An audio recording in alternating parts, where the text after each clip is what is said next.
साहिब जी। सतनाम श्री वाहिगुरु साहिब जी। एक ओंकार सतनाम करता पुरख निर्भव निर्वैर अकाल मूरत अजूनी सैभं गुर प्रसाद। दंडौत बंदन अनक बार सर्व कला समरथ डोलन ते राखो प्रभु नानक दे कर हथ। उठ फरीदा उजू साज सुबह निबाज गुजार। जो सिर साईं ना निभै सो सिर कप उतार। जो सिर साईं ना निभै सो सिर कीजै काए।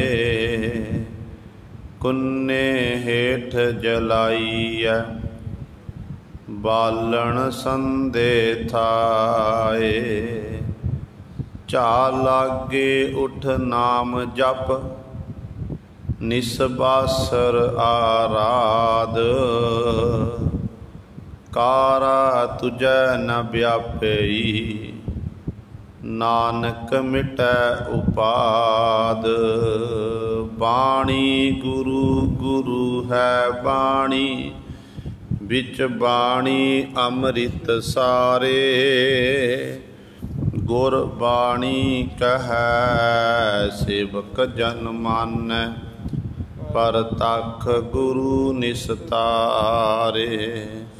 सो कहो टल गुर सेवियै अहनिस सहज सुभाए।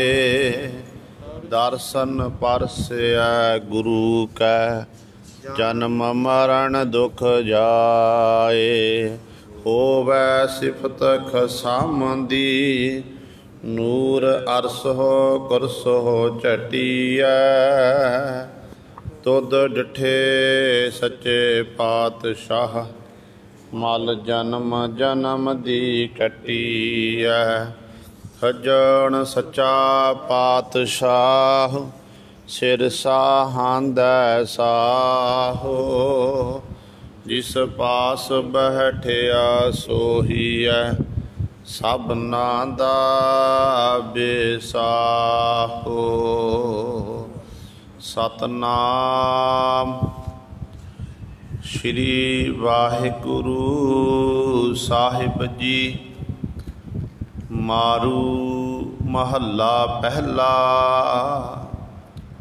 आद जुगादी अपर अपारे।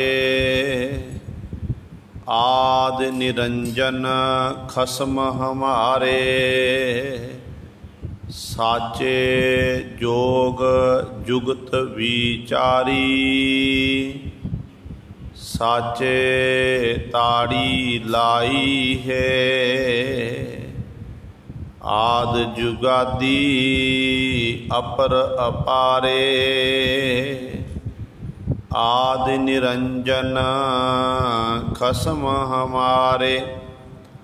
साचे जोग जुगत विचारी। साचे ताड़ी लाई है। केतड़िया जुग धुंधुकारै। ताड़ी लाई सिरजनहारै। सच नाम सच्ची वडियाई। साचै तख्त वडाई है। सतजुग सत संतोख शरीरा, सत सत वरतै गहर गंभीरा। सच्चा साहिब सच परखै, साचै हुक्म चलाई है। सत संतोखी सतगुर पूरा, गुर का शब्द मन्ने सो सूरा। साची दरगह साच निवासा, मान हुक्म रजाई है। सतजुग साच कह सब कोई, सच वरतै साचा सोई। मन मुख साच भरम भो पंजन, गुरमुख साच सखाई है।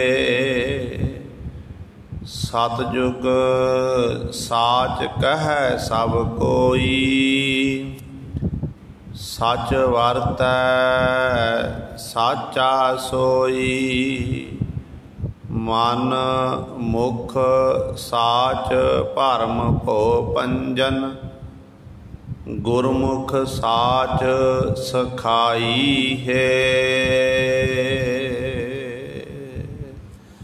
वाहिगुरु जी का खालसा, वाहिगुरु जी की फतेह। परम सन्मानयोग जुगो जुग अटल चबर छतर तख दे मालक, बाणी के बोहित जाहरा जहूर हाजरा हजूर। सर्व कला समरथ गद्दी ते विराजमान, धन धन साहिब श्री गुरु ग्रंथ साहिब। सच्चे सतगुरु जी दी पावन पवित्र निघी गोद अंदर जुड़ बैठे गुरु रूप गुरु सवारे सत संगी जनों। आप जी बड़ियां भागां वाले हो, जो दशमेश पिता गुरु कलगीधर सतगुरु अमृत के दाते सर्वांस दानी सहबे कमाल। धन धन साहिब श्री गुरु गोबिंद सिंह महाराज जी दी चरण छो धरती, महान पवित्र अस्थान गुरुद्वारा मंजी साहिब आलमगीर विखे। अमृत वेले तो हाजरियां भर के सतसंगत करके सतगुरु जी दियां खुशियां प्राप्त कर रहे हो। अमृत वेले तो सजे दीवाना विच आप जी ने हुणे ही सत्कार जो गुरु घर दे कीर्तनिया पासों श्री आसा जी की वार दे कीर्तन श्रवण कीते हन। सो आओ गुरु सवारियो, समा है जो चल रही लड़ीवार गुरबाणी दी कथा। मारू राग दे विचों आप संगतां श्रवण करदियां आ रहीआं हन, जो आप जी ने पावन शब्द हुणे ही श्रवण कीता है। इस पावन शब्द की आपां ने विचार श्रवण करनी है। आओ अपनियां मन वृत्तियां एकाग्र करिए, ध्यान गुरु चरणों में जोड़िए ते सतगुरु महाराज जी के पावन उपदेश नूं हिरदियां विच बसा के अपना जीवन सफला करिए। करो सारे अपनी रसना पवित्र, आखो जी सतनाम। श्री वाहिगुरु साहिब जी सतनाम। श्री वाहिगुरु साहिब जी। मारू महला पहला। आद जुगादी अपर अपारे, आद निरंजन खसम हमारे। मारू राग दे विच 16 नामे बाणी दे विच चौथे शब्द द्वारा सतगुरु जी बख्शिश कर रहे हैं। ये पावन शब्द सतगुरां दे पावन अंक 1023 तो प्रारंभ हुंदा है ते 1024 ते जाके इस पावन शब्द की समाप्ति है। अज दे इस पावन शब्द द्वारा जिथे धन गुरु नानक देव महाराज जी सानू ये उपदेश बख्शिश कर रहे ने, पहले पदे दे विच ये दस रहे हैं कि परमात्मा बेअंत है, मुढ़ कदीमा तो है। ते उस तो अगों सतगुरु जी फिर जदों जग्यासू जन ने सवाल किया, फिर पर दसिया सतगुरु जी ने कि परमात्मा सतयुग विच किस तरह सी, कल युग विच किस तरह सी, किस तरह जीवां दा कल्याण कर रहा है।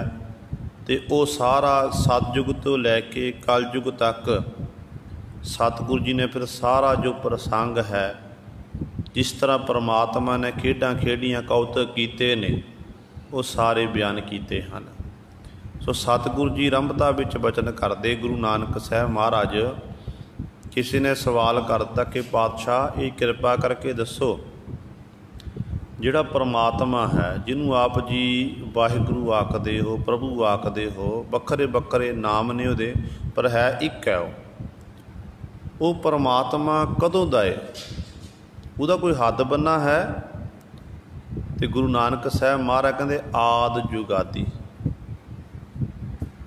जदों संसार नहीं बनिया सी, जो धुंधूकारा सी, अरबद नर धुंधूकारे इहो जी अवस्था सी, इहो जी हालात सन, कहते परमात्मा उदों भी सी। जुगादी हुण जुगां दा समा है, ये युग चल रहे ने, सतयुग, त्रेता, द्वापर, कलयुग। ते पातशाह कहते इन्हां कलयुग दे विच भी परमात्मा, इन्हां युगां विच भी परमात्मा, मुंड कदीमा तो परमात्मा, ते उहदा कोई हद बन्ना? कहते अपर अपारे, अपर अपारे भाव पारावार तो रहत है, कोई दा अंत नहीं है। रोजाना आपां पढ़दे हां पातशाह दे बचन, सतगुरु कहंदे ने अंत कारण केते बिल लाहे, ताकि अंत न पाए जाहे। ये बड़े बिरलापकारे ने मालक दा अंत पाण दे लई, कहते नहीं उहदा अंत नहीं पाया जा सकता। वो परमात्मा बेअंत है, अंत न अंता सदा बेअंता, वो बेअंत है, जिहदा कोई गुरु सर निशान ही नहीं है, जिहदा कोई रूप रंग ही नहीं है, आप उहदा अंत किवें पा लवांगे?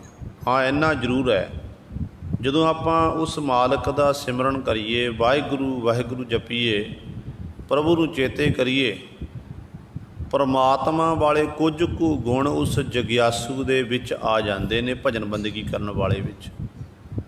क्योंकि परमात्मा वाले गुण किवें आउंदे ने? परमात्मा दयालु है, ते नाम जपण वाला, बंदगी करने वाला, सब तो पहला उहदे अंदर दया वाला गुण आंदा है। दयालु परमात्मा ते दया वाला गुण उहदे प्यारे विच आ जांदा। क्योंकि विद्वाना ने लिखना किया, कवि तुलसीदास जी लिखते हैं कि दया धर्म का मूल है, पाप मूल अबमान, तुलसी दया न छोड़ी है, जब लग घट में प्राण। धर्म का मोढ़ी कहते दया है, जिस धर्म विच दया नहीं, वो धर्म कदे भी गुरु सिरे कामयाब नहीं हो सकता है। साडे गुरु साहबान ने सब तो पहला गुरु सवारिओ दया की गल की है।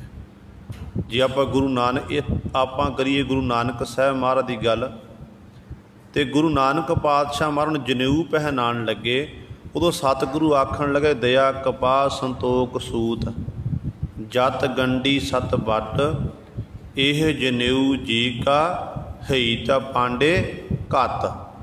ਕਹਿੰਦੇ ਇਹ ਸਾਨੂੰ ਇਹੋ ਜਿਹਾ ਕਹਿੰਦੇ ਸਾਨੂੰ ਜਨੇਊ ਚਾਹੀਦਾ ਹੈ। ਸਭ ਤੋਂ ਪਹਿਲਾਂ ਗੁਰੂ ਨਾਨਕ ਪਾਤਸ਼ਾਹ ਦਇਆ ਦੀ ਗੱਲ ਕੀਤੀ। ਫਿਰ ਅੱਗੇ ਆਈਏ 10ਵੇਂ ਪਾਤਸ਼ਾਹ ਦੇ ਸਮੇਂ। 10ਵੇਂ ਪਾਤਸ਼ਾਹ ਧੰਨ ਗੁਰੂ ਗੋਬਿੰਦ ਸਿੰਘ ਮਹਾਰਾਜ ਨੇ ਜਿਸ ਵਕਤ ਅਨੰਦਪੁਰ ਸਾਹਿਬ ਦੀ ਧਰਤੀ 'ਤੇ ਤਖ਼ਤ ਸ੍ਰੀ ਕੇਸਗੜ੍ਹ ਸਾਹਿਬ ਵਿਖੇ ਖਾਲਸੇ ਪੰਥ ਦੀ ਸਿਰਜਣਾ ਕਰਨੀ ਸੀ, ਸਤਿਗੁਰੂ ਜੀ ਨੇ 80,000 ਦੇ ਇਕੱਠ ਨੂੰ ਸੰਬੋਧਨ ਕਰਕੇ ਬਚਨ ਕੀਤੇ ਕਿ ਧਰਮ ਲਈ ਸੀਸ ਦੀ ਲੋੜ ਹੈ, ਕੋਈ ਸੂਰਮਾ ਉੱਠੇ। ਅਤੇ ਸਭ ਤੋਂ ਪਹਿਲਾਂ ਗੁਰੂ ਸਰੇ ਲਾਹੌਰ ਦਾ ਰਹਿਣ ਵਾਲਾ ਦਇਆ ਰਾਮ ਖੱਤਰੀ ਆਇਆ ਸੀ। ਗੁਰੂ ਨਾਨਕ ਪਾਤਸ਼ਾਹ ਗੁਰਬਾਣੀ ਵਿੱਚ ਕਹਿ ਰਹੇ ਨੇ, ਦਇਆ ਕਪਾ ਸੰਤੋਖ ਸੂਤ ਜਤ ਗੰਢੀ ਸਤ ਵੱਟ। ਅਤੇ ਗੁਰੂ ਕਲਗੀਧਰ ਪਾਤਸ਼ਾਹ 10ਵੇਂ ਜਾਮੇ 'ਚ ਫਿਰ ਕਹਿੰਦੇ ਨੇ ਭਾਈ ਧਰਮ ਲਈ ਸੀਸ ਦੀ ਲੋੜ ਹੈ। ਅਤੇ ਉਦੋਂ ਦਇਆ ਉੱਠਦੀ ਹੈ, ਕਹਿੰਦੇ ਨੇ ਸਤਿਗੁਰੂ ਮੇਰਾ ਸੀਸ ਹਾਜ਼ਰ ਹੈ। ਕਲਗੀਧਰ ਪਾਤਸ਼ਾਹ ਕਹਿੰਦੇ ਭਾਈ ਕਿੱਥੋਂ ਆਇਆ? ਕਹਿਣ ਲੱਗੇ ਪਾਤਸ਼ਾਹ ਮੈਂ ਲਾਹੌਰ ਤੋਂ ਆਇਆ ਹਾਂ। ਪਾਤਸ਼ਾਹ ਕਹਿੰਦੇ ਵਾਹ ਵਾਹ ਵਾਹ, ਉਹ ਲਾਹੌਰ ਜਿੱਥੇ ਸਤਿਗੁਰੂ ਗੁਰੂ ਨਾਨਕ ਸਾਹਿਬ ਮਹਾਰਾਜ ਨੇ ਪਾਪ ਹੁੰਦਾ ਦੇਖਣਾ ਕੀਤਾ। ਅਤੇ ਸਤਿਗੁਰੂ ਨੇ ਆਖ ਦਿੱਤਾ ਲਾਹੌਰ ਸਹਿਰ ਜ਼ਹਿਰ ਕਹਿਰ ਸਭਾ ਪਹਿਰ। ਫਿਰ ਨਾਲ ਹੀ ਗੁਰੂ ਸਵਾਰੇ ਇਹ ਵੀ ਬਚਨ ਕੀਤੇ। ਜੇ ਗੁਰੂ ਨਾਨਕ ਪਾਤਸ਼ਾਹ ਨੇ ਇਸ ਤਰ੍ਹਾਂ ਬਚਨ ਕੀਤੇ ਨੇ, ਜਦੋਂ ਭਾਈ ਜੇਠੇ ਜੀ ਦੇ ਪ੍ਰਕਾਸ਼ ਹੋਇਆ ਗੁਰੂ ਰਾਮਦਾਸ ਪਾਤਸ਼ਾਹ ਦਾ ਚੂਨਾ ਮੰਡੀ ਲਾਹੌਰ ਦੀ ਧਰਤੀ 'ਤੇ, ਫਿਰ ਗੁਰੂ ਉਸੇ ਪਾਤਸ਼ਾਹ ਨੇ ਆਖ ਦਿੱਤਾ ਧੰਨ ਗੁਰੂ ਅਮਰਦਾਸ ਪਾਤਸ਼ਾਹ ਨੇ ਕਿ ਲਾਹੌਰ ਸ਼ਹਿਰ ਅੰਮ੍ਰਿਤਸਰ ਸਿਫਤੀ ਦਾ ਘਰ, ਬਚਨ ਕਰ ਦਿੱਤੇ। ਸੋ ਕਹਿਣ ਦਾ ਦੇਖੋ ਵਿਚਾਰ ਕਿਵੇਂ ਮਿਲਦੇ ਨੇ। ਕਈ ਵਾਰੀ ਸਾਡੇ ਮਨਾਂ ਵਿੱਚ ਇਹ ਖਿਆਲ ਆ ਜਾਂਦਾ ਕਿ ਦੇਖੋ ਜੀ ਗੁਰੂ ਨਾਨਕ ਪਾਤਸ਼ਾਹ ਸ਼ਾਂਤੀ ਸੁਭਾਅ ਵਾਲੇ ਸਨ। ਗੁਰੂ ਕਲਗੀਧਰ ਪਾਤਸ਼ਾਹ ਨੇ ਤਲਵਾਰ ਚੱਕ ਲਈ, ਸ਼੍ਰੀ ਸਾਹਿਬ ਚੁੱਕ ਲਈ, ਬੈਰੀਆਂ ਦੇ ਆਹੂ ਲਾਹਣ ਲੱਗ ਪਏ, ਉਹਨਾਂ ਦੀ ਵਿਚਾਰਧਾਰਾ ਬਦਲ ਗਈ। ਨਹੀਂ ਗੁਰੂ ਸਵਾਰਿਓ, ਵਿਚਾਰਧਾਰਾ ਉਹੀ ਸੀ ਜੋ ਗੁਰੂ ਨਾਨਕ ਦੀ ਵਿਚਾਰਧਾਰਾ, ਉਹੀ ਗੁਰੂ ਕਲਗੀਧਰ ਪਾਤਸ਼ਾਹ ਦੀ ਵਿਚਾਰਧਾਰਾ। ਪੰਥ ਦੀ ਸਿਰਜਣਾ ਕਰਨੀ ਹੈ ਅਤੇ ਪਾਤਸ਼ਾਹ ਕਹਿੰਦੇ ਬਸ ਧਰਮ ਲਈ ਪਹਿਲਾਂ ਦਇਆ ਦੀ ਲੋੜ ਸੀ। ਜਿਸ ਧਰਮ ਵਿੱਚ ਦਇਆ ਆ ਜਾਵੇ ਨਾ, ਉਹ ਧਰਮ ਕਦੇ ਖਤਮ ਨਹੀਂ ਹੁੰਦਾ ਹੈ। ਹੁਣ ਐਸਾ ਪੰਥ ਸਜੇਗਾ, ਮੁਕਾਉਣ ਵਾਲੇ ਮੁੱਕ ਜਾਣਗੇ, ਪਰ ਇਹ ਪੰਥ ਕਦੇ ਮੁੱਕੇਗਾ ਨਹੀਂ। ਇਹੋ ਜਿਹਾ ਅਜੋਕਾ ਸਮਾਂ ਵੀ ਇਹੋ ਜਿਹਾ ਚੱਲ ਰਿਹਾ ਹੈ। ਗੁਰੂ ਕਾਲ ਤੋਂ ਲੈ ਕੇ ਹੁਣ ਤੱਕ ਇਹੋ ਜਿਹੇ ਸ਼ਰਾਰਤੀ ਅਨਸਰ ਨੇ ਜਿਹੜੇ ਸਿੱਖ ਧਰਮ ਨੂੰ ਮਿਟਾਉਣ ਦੀ ਕੋਸ਼ਿਸ਼ ਕਰਦੇ ਨੇ। ਪਰ ਗੁਰੂ ਸਵਾਰੇ ਇਹ ਗੁਰੂ ਕਾ ਸਾਜਿਆ ਹੋਇਆ ਹੈ, ਇਹ ਅਕਾਲ ਪੁਰਖ ਨੇ ਬਣਾਉਣਾ ਕੀਤਾ ਹੈ। ਖਾਲਸਾ ਅਕਾਲ ਪੁਰਖ ਕੀ ਫੌਜ, ਪ੍ਰਗਟਿਓ ਖਾਲਸਾ ਪਰਮਾਤਮ ਕੀ ਮੌਜ। ਸਤਿਗੁਰ ਦੇ ਬਚਨ ਨੇ ਕਿ ਪਰਮਾਤਮਾ ਦਾ ਹੁਕਮ ਸੀ, ਪਰਮਾਤਮਾ ਦੀ ਮਰਜ਼ੀ ਸੀ, ਇਸ ਕਰਕੇ ਫਿਰ ਇਹ ਖਾਲਸਾ ਪੈਦਾ ਹੋਇਆ ਹੈ, ਇਹਨੂੰ ਕੋਈ ਖਤਮ ਨਹੀਂ ਕਰ ਸਕਦਾ। ਇਸ ਕਰਕੇ ਇੱਥੇ ਸਤਿਗੁਰੂ ਕਹਿੰਦੇ ਨੇ ਭਾਈ ਜਿਵੇਂ ਸਾਰ ਗੱਲ ਚੱਲ ਰਹੀ ਦਇਆ ਦੀ, ਕਿ ਧਰਮ ਪਰਮਾਤਮਾ ਵਿੱਚ ਦਇਆ ਵਾਲਾ ਗੁਣ ਹੈ, ਦਿਆਲੂ ਹੈ ਪਰਮਾਤਮਾ। ਜਿਹੜੇ ਉਹਦਾ ਨਾਮ ਜਪਦੇ ਬੰਦਗੀ ਕਰਦੇ ਹਨ, ਉਹ ਬੰਦਗੀ ਕਰਕੇ ਉਹ ਵੀ ਦਿਆਲੂ ਬਣ ਜਾਂਦੇ ਨੇ। ਉਹਨਾਂ ਵਿੱਚ ਦਇਆ ਕੋਈ ਬੜਾ ਗੁਣ ਪੈਦਾ ਹੋ ਜਾਂਦਾ ਹੈ। ਐਸੀ ਦਇਆ ਪੈਦਾ ਹੁੰਦੀ ਕਿ ਵੱਡੇ ਵੱਡੇ ਦੁਸ਼ਮਣਾਂ ਨਾਲ ਗੁਰੂ ਸਵਾਰੇ ਉਹ ਦਇਆ ਵਿੱਚ ਆ ਕੇ ਨਾ ਵੱਡੇ ਵੱਡੇ ਦੁਸ਼ਮਣਾਂ ਨਾਲ ਮੁਕਾਬਲਾ ਕਰਨ ਲਈ ਤਿਆਰ ਹੋ ਜਾਂਦੇ ਨੇ। ਅਤੇ ਪਾਤਸ਼ਾਹ ਕਹਿੰਦੇ ਆਦਿ ਜੁਗਾਦੀ ਅਪਰ ਅਪਾਰੇ, ਪਰਮਾਤਮਾ ਆਦਿ ਜਦੋਂ ਮੁੱਢ ਕਦੀਮਾਂ ਤੋਂ ਪਹਿਲਾਂ ਤੋਂ, ਉਦੋਂ ਵੀ ਪਰਮਾਤਮਾ, ਜੁਗਾਦੀ ਯੁੱਗਾਂ ਦੇ ਵਿੱਚ ਪਰਮਾਤਮਾ ਹੈ। ਅਪਰ ਅਪਾਰੇ, ਪਰ ਪਰਮਾਤਮਾ ਅਪਰ ਅਪਾਰੇ ਪਾਰਾਵਾਰ ਤੋਂ ਰਹਿਤ ਹੈ, ਉਹਦਾ ਕੋਈ ਹੱਦ ਬੰਨਾ ਨਹੀਂ, ਉਹ ਬੇਅੰਤ ਹੈ। ਫਿਰ ਐਸੇ ਪਰਮੇਸ਼ਰ ਨੂੰ ਕਿਵੇਂ ਪ੍ਰਾਪਤ ਕੀਤਾ ਜਾ ਸਕਦਾ? ਕਹਿੰਦੇ ਆਦ ਨਿਰੰਜਨ ਖਸਮ ਹਮਾਰੇ। ਆਦ ਜਿਹੜਾ ਮੁੱਢ ਕਦੀਮਾਂ ਤੋਂ ਪਰਮਾਤਮਾ ਹੈ, ਨਿਰੰਜਨ ਮਾਇਆ ਦੀ ਕਾਲਕ ਤੋਂ ਰਹਿਤ, ਜਿਹਨੂੰ ਮਾਇਆ ਪੋਹ ਨਹੀਂ ਸਕਦੀ, ਬਿਲਕੁਲ ਸ਼ੁੱਧ।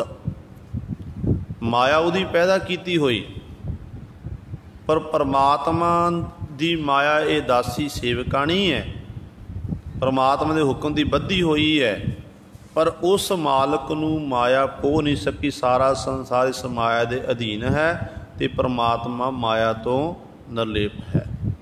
ਇੱਥੋਂ ਤੱਕ ਗੁਰੂ ਸਵਾਰਿਓ ਜਿਹੜੇ ਹਿੰਦੂ ਮਤ ਅਨੁਸਾਰ 3 ਦੇਵਤੇ ਮੰਨੇ ਗਏ ਨੇ, ਬ੍ਰਹਮਾ ਵਿਸ਼ਨ ਮਹੇਸ਼, ਇਹ ਵੀ ਉਸ ਮਾਇਆ ਦੇ ਅਧੀਨ ਹੀ ਹਨ। ਗੁਰਬਾਣੀ ਵਿੱਚ ਬਹੁਤ ਸਾਰੇ ਪ੍ਰਮਾਣ ਆਉਂਦੇ ਜਿੱਥੇ ਸਾਨੂੰ ਸਿੱਖਿਆ ਮਿਲਦੀ ਹੈ। ਅਤੇ ਪਾਤਸ਼ਾਹ ਕਹਿੰਦੇ ਨੇ ਬ੍ਰਹਮਾ ਵਿਸ਼ਨ ਮਹਾਦੇਵ ਤ੍ਰੈ ਗੁਣ ਰੋਗੀ, ਰੋਗੀ ਸਗਲ ਸੰਸਾਰਾ, ਕਿ 3 ਗੁਣ ਦੀ ਰਜ ਗੁਣ, ਤਮ ਗੁਣ, ਸਤ ਗੁਣ, ਰਜੋ ਤਮੋ ਸਤੋ, ਇਹਦੇ ਕਰਕੇ ਇਹ ਤਿੰਨੇ ਦੇਵਤੇ ਰੋਗੀ ਨੇ। ਹੁਣ ਕਿਵੇਂ ਰੋਗੀ ਨੇ? ਗੁਰਬਾਣੀ ਵਿੱਚ ਤਾਂ ਪਾਤਸ਼ਾਹ ਨੇ ਆਖ ਦਿੱਤਾ, ਪਰ ਇਹਦੀ ਵਿਚਾਰ ਦੇਖੋ ਕਿੱਥੋਂ ਰੋਗੀ, ਕਿੱਥੋਂ ਪਤਾ ਲੱਗ ਰੋਗੀ ਨੇ। ਇਤਿਹਾਸ ਹਿੰਦੂ ਮਤ ਦੇ ਗ੍ਰੰਥਾਂ ਵਿੱਚ ਲਿਖਿਆ ਹੋਇਆ ਕਿ ਜਦੋਂ ਦੇਵਤਿਆਂ ਨੇ ਅਤੇ ਦੈਂਤਾਂ ਨੇ ਇਕੱਤਰ ਹੋ ਕੇ ਸਮੁੰਦਰ ਮਥਨ ਕੀਤਾ, ਸਮੁੰਦਰ ਦੇ ਵਿੱਚੋਂ 14 ਰਤਨ ਨਿਕਲੇ ਨੇ। ਉਹਨਾਂ 14 ਰਤਨਾਂ ਨੂੰ ਦੇਵਤਿਆਂ ਅਤੇ ਦੈਂਤਾਂ ਨੇ ਆਪਸ ਵਿੱਚ ਵੰਡਿਆ। ਜਿਹੜਾ ਇੱਕ ਰਤਨ ਸੀ ਅੰਮ੍ਰਿਤ, ਜਿਹਨੂੰ ਆਬੇ ਹਯਾਤ ਆਖਿਆ ਜਾਂਦਾ ਹੈ, ਉਸ ਅੰਮ੍ਰਿਤ ਨੂੰ ਪ੍ਰਾਪਤ ਕਰਨ ਲਈ ਦੇਵਤਿਆਂ ਅਤੇ ਦੈਂਤਾਂ ਵਿੱਚ ਝਗੜਾ ਹੋ ਗਿਆ। ਦੈਂਤ ਕਹਿਣ ਲੱਗੇ ਅਸੀਂ ਪੀਣਾ ਹੈ, ਦੇਵਤੇ ਕਹਿਣ ਲੱਗੇ ਅਸੀਂ ਪੀਣਾ ਹੈ, ਹਿੰਦੂ ਮਤ ਦੇ ਗ੍ਰੰਥਾਂ ਵਿੱਚ ਹੈ। ਅਤੇ ਜਦੋਂ ਝਗੜਾ ਵਧਿਆ ਅਤੇ ਵਿਸ਼ਨੂੰ ਜੀ ਨੇ ਮੋਹਣੀ ਰੂਪ ਧਾਰਨ ਕੀਤਾ, ਮੋਹਣੀ ਰੂਪ ਧਾਰਨ ਕਰਕੇ ਨਿਰਤ ਕੀਤਾ, ਦੈਂਤਾਂ ਨੂੰ ਲੁਭਾਇਮਾਨ ਕੀਤਾ, ਬੜਾ ਸੁੰਦਰ ਸਰੂਪ। ਅਤੇ ਗੁਰੂ ਸਵਾਰੇ ਦੈਂਤਾਂ ਨੂੰ ਫਿਰ ਇਹ ਦੇਵਤਿਆਂ ਨੂੰ ਅੰਮ੍ਰਿਤ ਪਿਲਾਇਆ ਸੀ। ਜਦੋਂ ਇਹ ਮੋਹਣੀ ਰੂਪ ਸ਼ਿਵ ਜੀ ਨੇ ਦੇਖਣਾ ਕੀਤਾ ਨਾ, ਅਤੇ ਸ਼ਿਵ ਜੀ ਮੋਹਣੀ ਰੂਪ ਨੂੰ ਦੇਖ ਕੇ ਲੁਭਾਇਮਾਨ ਹੋ ਗਿਆ। ਜਿਵੇਂ ਗੁਰਬਾਣੀ ਵਿੱਚ ਫਰਮਾਨ ਹੈ ਕਿ ਕਾਮ ਸਵਾਏ ਗਜ ਬਸ ਪਰਿਓ ਮਨ ਬੋਰਾ ਰੇ, ਅੰਕ ਸਹਿਓ ਸੀਸ। ਇਹੋ ਜਿਹੀ ਹਾਲਤ ਅੱਜ ਸ਼ਿਵ ਜੀ ਦੀ ਹੋ ਗਈ, ਰੋਗ ਲੱਗ ਗਿਆ, ਮਾਇਆ ਦਾ ਪ੍ਰਭਾਵ ਪੈ ਗਿਆ। ਹੁਣ ਗੁਰੂ ਸਵਾਰਿਓ ਸ਼੍ਰੀ ਵਿਸ਼ਨੂੰ ਜੀ ਨੂੰ ਆਖਣ ਲੱਗੇ ਕਿ ਮੈਨੂੰ ਮੋਹਣੀ ਰੂਪ ਧਾਰ ਕੇ ਸਰੂਪ ਮੇਰੇ ਸਾਹਮਣੇ ਪ੍ਰਗਟ ਹੋ। ਅਤੇ ਮੋਹਣੀ ਰੂਪ ਧਾਰਨ ਕੀਤਾ ਅਤੇ ਸ਼ਿਵ ਜੀ ਉਸ ਮੋਹਣੀ ਸਰੂਪ ਦੇ ਅੱਗੇ ਅੱਗੇ ਉਹਦੇ ਮਗਰ ਮਗਰ ਦੌੜਦਾ ਅਤੇ ਅੱਗੇ ਅੱਗੇ ਦੌੜ ਰਿਹਾ ਹੈ। ਵਿਸ਼ਨੂੰ ਜੀ ਮੋਹਣੀ ਰੂਪ ਧਾਰ ਕੇ ਅੱਗੇ ਦੌੜਦੇ ਨੇ, ਇਹ ਪਿੱਛੇ ਪਿੱਛੇ ਦੌੜਦਾ। ਅਤੇ ਇਸ ਤਰ੍ਹਾਂ ਗੁਰੂ ਸਰੇ ਦੀ ਹਾਲਤ ਹੋਈ। ਅਤੇ ਇਹ ਪਹਿਲਾ ਰੋਗ ਇਹ ਸ਼ਿਵ ਜੀ ਨੂੰ ਲੱਗਿਆ। ਫਿਰ ਅੱਗੇ ਵਿਸ਼ਨੂੰ ਦੀ ਗੱਲ ਕਰੀਏ। ਵਿਸ਼ਨੂੰ ਕਹਿੰਦੇ ਨੇ ਇੱਕ ਜਲੰਧਰ ਨਾਮੇ ਦੈਂਤ ਹੋਇਆ, ਜਿਹੜਾ ਬੜਾ ਬਲਵਾਨ ਸੀ। ਕਾਫੀ ਸਮੇਂ ਤੱਕ ਸ਼੍ਰੀ ਵਿਸ਼ਨੂੰ ਜੀ ਦੇ ਨਾਲ ਦਾ ਝਗੜਾ ਚੱਲਦਾ ਰਿਹਾ। ਇੱਕ ਦਿਨ ਇਸ ਤਰ੍ਹਾਂ ਦੀ ਹਾਲਤ ਹੋ ਗਈ ਕਿ ਬੜੀ ਕੋਸ਼ਿਸ਼ ਕੀਤੀ, ਜਲੰਧਰ ਦੈਂਤ ਇਹਦੇ ਬਸ ਮਾਰਿਆ ਨਹੀਂ ਜਾ ਰਿਹਾ। ਫਿਰ ਇਹਨੇ ਪਤਾ ਕੀਤਾ ਕਿ ਕੀ ਕਾਰਨ ਹੈ ਜਿਸ ਕਰਕੇ ਜਲੰਧਰ ਦੈਂਤ ਮੇਰੇ ਤੋਂ ਖਤਮ ਨਹੀਂ ਹੁੰਦਾ ਹੈ। ਪਤਾ ਕੀਤਾ ਕਿ ਜਿਹੜੀ ਦੀ ਘਰ ਵਾਲੀ ਆਪਣੇ ਸੱਤ ਵਿੱਚ ਕਾਇਮ ਹੈ, ਉਹਦੇ ਸੱਤ ਕਰਕੇ ਇਹਨੂੰ ਇਹ ਸ਼ਕਤੀ ਪ੍ਰਾਪਤ ਹੋਈ ਹੈ। ਜਦੋਂ ਤੱਕ ਉਹਦਾ ਸੱਤ ਭੰਗ ਨਹੀਂ ਹੁੰਦਾ ਅਤੇ ਮੈਂ ਇਹਦੇ ਜਿੱਤ ਨਹੀਂ ਪ੍ਰਾਪਤ ਕਰ ਸਕਦਾ। ਅਤੇ ਗੁਰੂ ਸਵਾਰੇ ਕਹਿੰਦੇ ਨੇ ਉਸ ਸਮੇਂ ਜਲੰਧਰ ਦੈਂਤ ਦੀ ਘਰ ਵਾਲੀ ਦਾ ਸੱਤ ਭੰਗ ਸ਼੍ਰੀ ਵਿਸ਼ਨੂੰ ਜੀ ਨੇ ਕੀਤਾ ਸੀ। ਫਿਰ ਜਲੰਧਰ ਦੈਂਤ ਹਾਰਿਆ। ਇੱਥੋਂ ਗੁਰੂ ਸਰ ਇਸ ਕਰਕੇ ਇਹਦੇ ਉੱਤੇ ਮਾਇਆ ਦਾ ਪ੍ਰਭਾਵ ਪਿਆ। ਅਤੇ ਬ੍ਰਹਮਾ ਬਾਬਤ ਆਪ ਜੀ ਸਾਰੇ ਜਾਣਦੇ ਹੋ ਕਿ ਆਪਣੀ ਪੁੱਤਰੀ ਉੱਤੇ ਮੋਹਿਤ ਹੋ ਗਿਆ, ਅਤੇ ਜਿੱਧਰਲੇ ਪਾਸੇ ਨੂੰ ਪੁੱਤਰੀ ਜਾਵੇ ਉੱਧਰਲੇ ਪਾਸੇ ਨੂੰ ਮੁੱਖ ਲਾਵੇ। ਇਸ ਤਰ੍ਹਾਂ ਦੀ ਹਾਲਤ ਹੋ ਗਈ। ਇਹ ਤਿੰਨੇ ਦੇਵਤੇ ਰੋਗੀ ਨੇ। ਅਤੇ ਸਤਿਗੁਰੂ ਨੇ ਆਖਿਆ ਬ੍ਰਹਮਾ ਵਿਸ਼ਨ ਮਹਾਦੇਵ ਤ੍ਰੈ ਗੁਣ ਰੋਗੀ, ਰੋਗੀ ਸਗਲ ਸੰਸਾਰਾ। ਸਾਰੇ ਮਾਇਆ ਦੇ ਅਧੀਨ ਨੇ, ਇਹਨੂੰ ਮਾਇਆ ਸਤਾ ਰਹੀ ਹੈ। ਪਰ ਪਰਮਾਤਮਾ ਦੀ ਪੈਦਾ ਕੀਤੀ ਹੋਈ ਮਾਇਆ, ਪਰਮਾਤਮਾ ਉਸ ਮਾਇਆ ਤੋਂ ਨਿਰਲੇਪ ਹੈ। ਪਰਮਾਤਮਾ ਨੂੰ ਮਾਇਆ ਇਹ ਪੋਹ ਨਹੀਂ ਸਕਦੀ ਹੈ। ਅਤੇ ਗੁਰੂ ਸਾਹਿਬਾਨ ਜੀ ਇੱਥੇ ਬਚਨ ਕਰਦੇ ਨੇ, ਕਹਿੰਦੇ ਜਿਹੜਾ ਉਹ ਪਰੇ ਤੋਂ ਪਰੇ ਪਰਮੇਸ਼ਰ ਹੈ, ਕਹਿੰਦੇ ਉਹ ਆਦ ਨਿਰੰਜਨ, ਮੁੰਡ ਕਦੀਮਾ ਤੋਂ ਨਿਰੰਜਨ ਮਾਇਆ ਦੀ ਕਾਲਖ ਤੋਂ ਰਹਿਤ ਹੈ। ਅਤੇ ਖਸਮ ਹਮਾਰੇ ਉਹ ਸਾਡੇ ਮਾਲਕ ਹਨ, ਉਹ ਸਾਡੀ ਪ੍ਰਤਪਾਲਣਾ ਕਰਨ ਵਾਲੇ ਹਨ, ਹਰ ਸਮੇਂ ਸਾਡੀ ਸੰਭਾਲ ਕਰਦੇ ਹਨ। ਉਹ ਸਾਡਾ ਪ੍ਰਭੂ ਹੈ। ਸਾਚੇ ਜੋਗ ਜੁਗਤ ਵਿਚਾਰੀ, साचे ताड़ी लाई है, साचे जोग जुगत विचारी। सच्चे परमेश्वर ने, जिमें अज जोगी पुरश गुरु सर लम्मियां लम्मियां समाधियां लाते ने ना, पहला उस सच्चे परमेश्वर वाहिगुरू ने अपने मन विच ये जोग की जुगती विचार करना की, ते सच्चे परमेश्वर ने ही गुरु सवारियो ताड़ी ला ली, समाधि ला ली। जंज कह लीए साचे जोग जुगत विचार, जिन्हां दे मन विच सच्चे परमेश्वर नाल जुड़न दी, जुगती प्राप्त करन दी विचार पैदा होई कि असीं मालक नाल, प्रभु नाल जुड़ना है, प्रभु नाल एकमिक होना, प्रभु परमात्मा दे गुण गाउने ने। उन्हां ने सच स्वरूप दे विच अपनी ताड़ी समाधि ला लई, सच प्रतगी बन गए, सच विच लीन हो गए, सच्चे दी आराधना करन लग पे।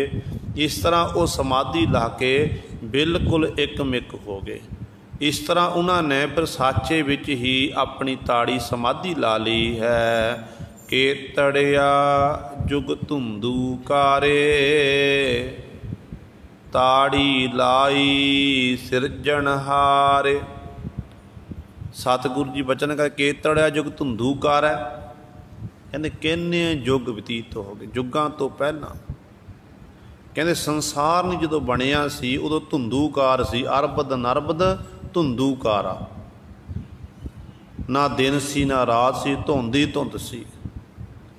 कहते उस समय विच ताड़ी लाई सिरजनहार है, सिरजनहार परमेश्वर वाहिगुरू ने समाधि लाई, चौंकड़ा ला लिया, चौंकड़ा लाया।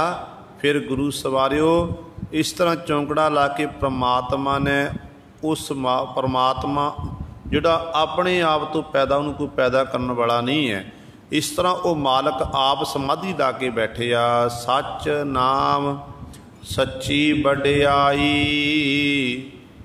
साचा तख्त वडाई है। ते दुनिया के लोगों को दसिया कि परमात्मा का नाम सच्चा है, उसकी वडियाई सच्ची है, ते साचा तख्त वडाई है। परमात्मा का तख्त है वह भी सच्चा है, जिहड़े ऐसे मालक दे नाल जुड़दे ने, तख्त स्वरूप परमेश्वर नाल जुड़दे ने, जिहड़े मालक प्रभु दे नाल, उन्हां नूं वडाई वडियाई मिलती है, मान सम्मान मिलता है। पाबू दा तख्त भी सच्चा, उहदा नाम भी सच्चा, उहदी वडियाई भी सच्ची, वो आप सच्चा है, बाकी सारा संसार ही झूठ है। ते परमात्मा सच है, आद सच जुगाद सच है, भी सच नानक होसी भी सच। वो सारिया सभ्यां भी सच है। सतयुग सत संतोख शरीरा, सत सत वरतै गहर गंभीरा। फिर कहते जो परमात्मा ने विचार की कि मैं एक तो बहुते रूप होवां, एक तो बहुते रूप होने दे वास्ते परमात्मा ने फिर 84 लाख जूना बना दी, संसार बनाया। संसार बना 4 खाणियां दे रूप विच जीव जंतु पैदा किए, अंडज जेरज सेतज उत्पुज। ये 4 खाणियां पैदा कर दित्तियां, अंडियां तो पैदा होने वाले, जीरज तो पैदा होने वाले, पसीने तो पैदा होने वाले, अपने आप तो पैदा हो कुछ समय लिए पैदा फिर खत्म हो जाते हैं। ये 4 खाणियां जिहदे मनुख भी आंदा जांदे, पशु पंछी आउंदे ने, कीड़े मकोड़े आउंदे ने, पानी विच रहण वाले कीड़ किरम आउंदे ने। एक हुंदे कीड़े, कीड़े में छोटी जी हड्डी हुंदी है, एक हुंदा किरम जिहड़ा बिल्कुल पानी दी उंगल उत्ते रखीए ते वो इस तरह खत्म हो जाता है। ये सारे जिन्ने भी बनाए हुए परमात्मा दे हन। देखो गुरु रामदास पातशाह कितनी निमरता है। गुरु रामदास पातशाह धन गुरु अमरदास पातशाह के सन्मुख होकर बेनती करते ने, कहते हे परमात्मा हम कीरे किरम सतगुर सरनाई, कर दया नाम परगास, मेरे मीत गुरदेव मोको राम नाम परगास। पातशाह कहते हे गुरु रामदास हे गुरु अमरदास पातशाह महाराज, क्योंकि जदों गुरु रामदास पातशाह नूं वडियाई मिली ਗੁਰਤਾ ਗੱਦੀ ਦੀ ਪ੍ਰਾਪਤੀ, ਤਖਤ ਸਿੰਘਾਸਣ ਉੱਤੇ ਬੈਠ ਗਏ। ਫਿਰ ਉਦੋਂ ਆਖਣ ਲੱਗੇ, ਆਪਣਾ ਬਚਪਨ ਯਾਦ ਕੀਤਾ ਕਿ ਬਚਪਨ ਵਿੱਚ ਮੇਰੇ ਮਾਂ ਦਾ ਸਾਇਆ ਉੱਠਿਆ, ਫਿਰ ਮੇਰੇ ਪਿਤਾ ਦਾ ਸਾਇਆ ਉੱਠਿਆ, ਮੈਂ ਅਨਾਥ ਹੋ ਗਿਆ। ਮੇਰੇ ਤਾਏ ਚਾਚਿਆਂ ਨੇ ਮੇਰੀ ਬਾਂਹ ਨਹੀਂ ਪਕੜੀ। ਸਾਰੇ ਕਹਿੰਦੇ ਸਨ ਕਿ ਇਹ ਜੇਠੇ ਨੂੰ ਰੋਟੀ ਕੌਣ ਦੇਵੇਗਾ, ਕਿਹੜਾ ਇਹਦੀ ਪਾਲਣਾ ਪੋਸ਼ਣਾ ਕਰੇਗਾ। ਅਤੇ ਉਦੋਂ ਫਿਰ ਮੈਂ ਸਤਿਗੁਰ ਦੀ ਸ਼ਰਨਾਨੀ ਮਾਂ ਦੇ ਕੋਲ ਨਾਲ ਆਇਆ, ਘੁੰਗਣੀਆਂ ਵੇਚੀਆਂ। ਫਿਰ ਬਾਸਰ ਕੇ ਨਗਰ ਗੁਰੂ ਅਮਰਦਾਸ ਪਾਤਸ਼ਾਹ ਨਾਲ ਮਿਲਾਪ ਹੋਇਆ। ਫਿਰ ਗੁਰੂ ਅਮਰਦਾਸ ਪਾਤਸ਼ਾਹ ਨੇ ਗੋਇੰਦਵਾਲ ਸਾਹਿਬ ਨਗਰ ਵਸਾਇਆ।